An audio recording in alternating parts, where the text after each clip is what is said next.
thank you for tuning in and welcome everyone to the Leaders of Leader podcast brought to you by YPO Leadership Development Network. My name is Diana Daniels. I am the current chapter chair of YPO Radio Europe, and I am also the CEO and founder of Current Group working on telecommunications, labor, and financial inclusion. It is my pleasure to be hosting today the Leaders of Leader podcast, where today we will talk about disrupting your industry with digital transformation. For today's episode, we had invited Dominik Sievert from YPO Munich, who founded in 2017 Inveox.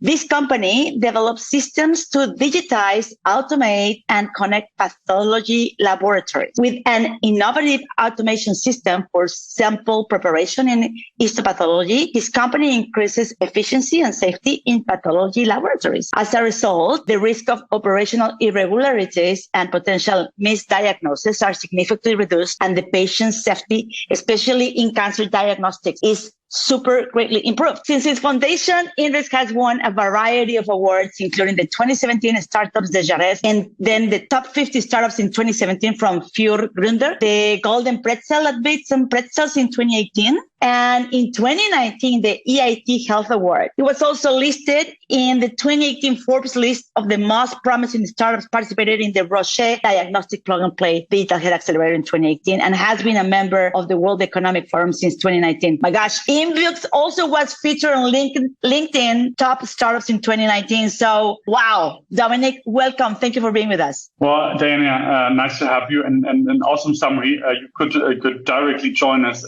as any sales rep, and perfect pitch on that one. Awesome. Listen, in 2017, you founded Inveox to address the inefficiencies in the cancer diagnosis process. And since then, you have transformed this industry by developing 3 products that work together. A sample container, I understand, for doctors to use to send the tissue to the lab, a machine that takes the sample out of the container, and a software platform to process the data. So as a leader in this process that you've been disrupting your own industry, how have you adapted your business through the COVID years in order to remain on top of this space? So I think the first one that the COVID years showed is that there is a definite need for automating and digitizing not only diagnostics, but the healthcare sector in general, because it might, at every single point in time, it might be something like COVID coming up again, or well, hopefully not. But if it is, we want to be prepared as much as possible. And I think that's a good summary of what we tried to achieve during COVID times, especially basically have a look at both internal operations, but also how we do business ourselves and how we go out. So one very or seamlessly mundane fact is before we were always going to customer sites and doing implementations, because you went there, you had a chat, you implemented your product, you did your training. Why do it remote? There was no need for that. And when I first went into that and said, guys, we need to do that digital, we need to do that while not being on site presently, the first feedback was like, well, we can never do that. It was a ton of points why that doesn't work out, and all those barriers. But I think then we started to dig a bit deeper and say, okay, is it actually like that? What can we do? What can we do process side? What risks do you also have to take as an organization and accept that? And when I mean organization, it's always you as a leader. You need to make sure that, yes, this is a risk. I accept and acknowledge that you might have that risk, and it might be related to your very own goal, that you say, hey, I don't think that this is doable, and they're not properly trained, and then it goes back against, I don't know, my own bonus or whatever it might be. And then you just gotta not only say, well, don't worry, I'll be fine. You say, no, I accept that risk, I take that off, and listen, maybe we exclude that from that. So I think dialogue that you need to do. But beyond the internal focus, I think especially the external focus is important on how to adapt to changing environments. I mean, obviously, everything related to how you position the business better, but I think it's also how you can serve better the customers that you have, because they also had this feeling like, hey, we're insecure. Like, where do I get that now? And everyone was just grasping for straws that someone can support you and better find any sort of solution. And I think this is where you just have to break through that. Okay, let's check with that, and just got to take risks sometimes. some time. And that's essentially how you will move the needle in any area of life, but especially business. I love that. Definitely we need to take risks. But listen, when COVID hit, your mission to help people took an additional meaning. You began the production of COVID testing kits, PPE, lab supplies. How did you take on this opportunity while remaining focused on your core business? Well, luckily we didn't have to produce, so it was for us more we had contact. This is one of the key things. So we got someone on Friday, we got a call from a big company, and they wanted to use our consumables, our normal consumables. Can they use for that? And that's exactly what I saw. Everyone was like grasping for straws, and we're like, we don't think that this is the perfect fit for that. But listen, give me the weekend, and I will find something. So I reached out to some of my contacts from a supplier side, on the transportation side, and then the last thing that I did was like, okay, let's just, because that was like January 2020. So when everyone was like, yeah, that's a flu, nobody, won't happen. At that point in time, I was like, okay, let's just talk to a guy who knows it very well. So I called a pathologist in the US, who is since then recognized as one of the leaders in the whole COVID diagnostics space, and asked him like, hey, is that something that you also would be interested in, or is it, I don't know, a seasonal thing, a regional thing, or whatever? And he was like, oh man, you're such a lifesaver. We're definitely looking.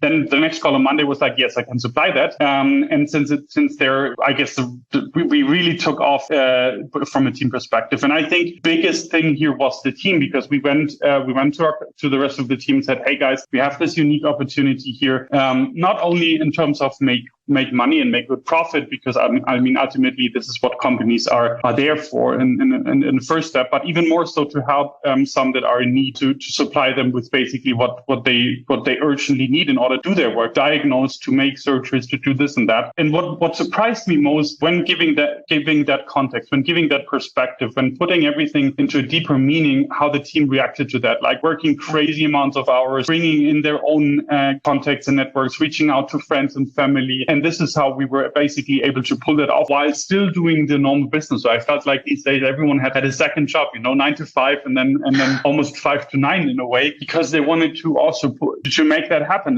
And suddenly you had someone that came fresh out of university, supported maybe as a working student before. He was leading negotiations with suppliers, and so it was crazy.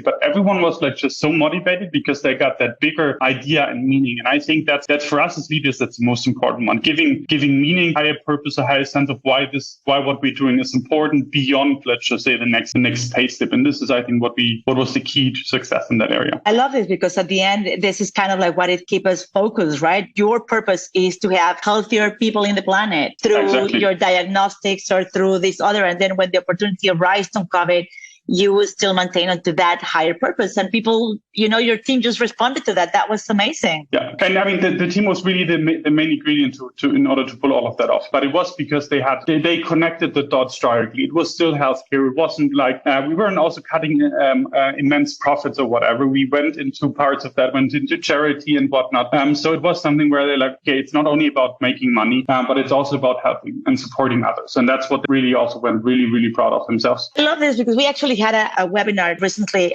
in the Leadership Development Network about economics of mutuality, where we spoke specifically about this. It's not about altruism. It's about providing, a bigger purpose to your business while still profiting of it, and then making the world where we live better. So absolutely. Yeah. Dominik, we arrived to the rapid fire questions part, and this part, I would love you to answer whatever comes to your mind, and this will help to know you a little bit better. So are you ready? Sounds fun. Let's go. Let's do this. Okay. Are you a morning or a night person? Morning person. I love to get up at 5 or something like that, because those are the quiet hours where you can get stuff done. And then in the evening, you have time to paddle with a baby. So just 8 weeks old now, and that's perfect time slot. Okay. That's good. And what is the best compliment that you ever received? That I'm overly optimistic to the point that someone said, you're ignoring reality. And I was like, no, I'm just so optimistic and so convinced that this will happen and will have a positive outcome. I like that, because I think that describes him fairly exactly. I always believe that if you think about good things will happen to you. Yeah. I'm a firm believer of that.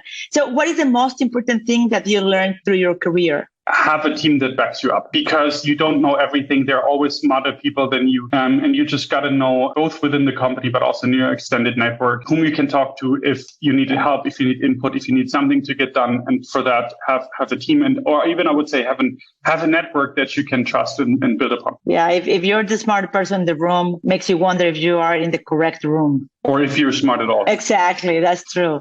All right, so think back when you were 6-year-old. What was your dream job? I wanted to be Indiana Jones, because, like archaeology, history, that was just so exciting. And watching the movies, it's like every time when I'm flying long distance, there is always some Indiana Jones movie, no matter the airline. And that's always a safe bet. So Indiana Jones was my all-time favorite. But then I grew up and realized that you can't make good money out of archaeology. So, yeah. Not yet. We need to find that purpose too.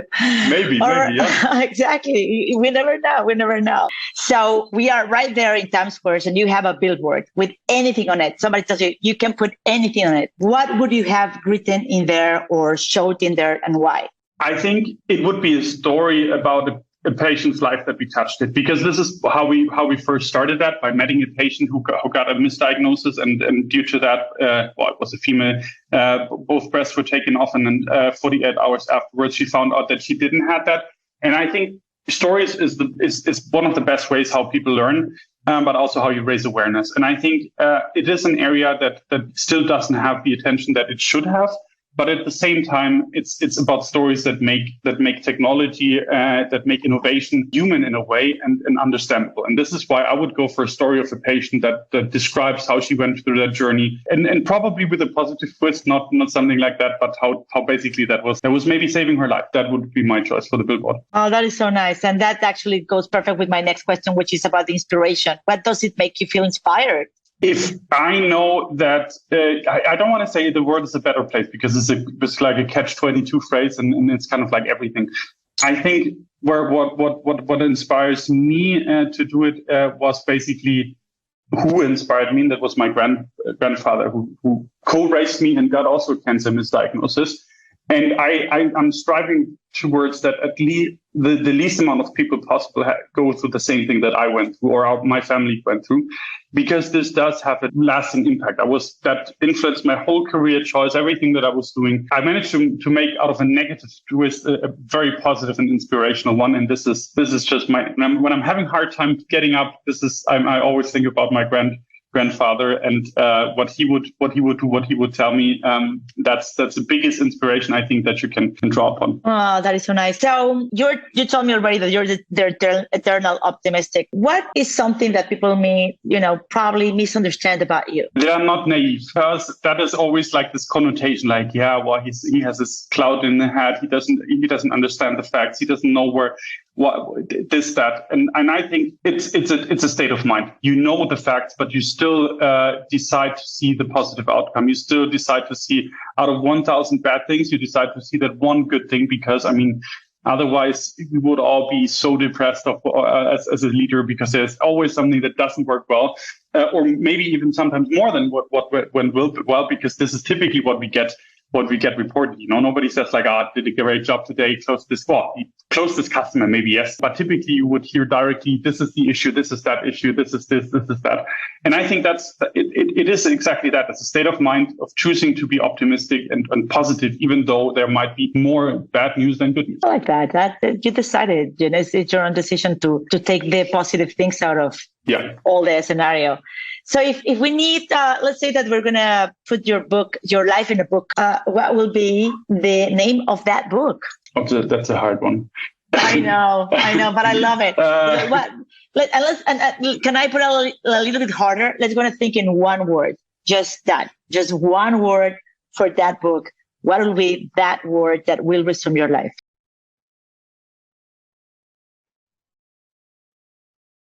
Perspective. I guess. Yeah. Very good. Because I think I mean, there are different twists to that. There were different stories to that. And I think there is always, every story has two sides. And I think you only know the full truth and the full story if you understand and see that from as many points of views as possible. So that's why I would go for perspective. Perspective. I like that.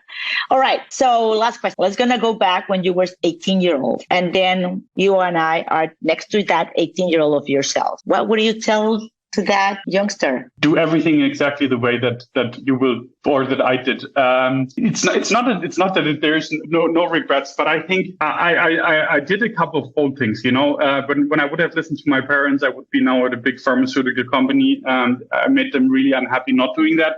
But it got me really happy, So there's nothing that I regret at this point in time. And that's why I would do exactly the same way again. I maybe would tell myself, go into Bitcoin and then go out early. But, buy Bitcoin. Yeah. I mean, besides that, that would be probably it. But only when it was 200, not now. Yeah, exactly. When everyone was like, yeah, now. Oh my gosh, this is amazing, Dominik. Super grateful for your time today. I really appreciate you being here and sharing with us all this incredible knowledge that will serve us to be better leaders and transform our companies in what our customers or market needs. And for the rest of you, my friends that are watching us today, thank you so much. I want to invite you to all of you to the next episode of the Leaders of Leaders. My name is Diana Daniels. I'll be happy to be with you once more time next time. So stay tuned and see you soon. Thank you, Dominik. Thanks. Bye.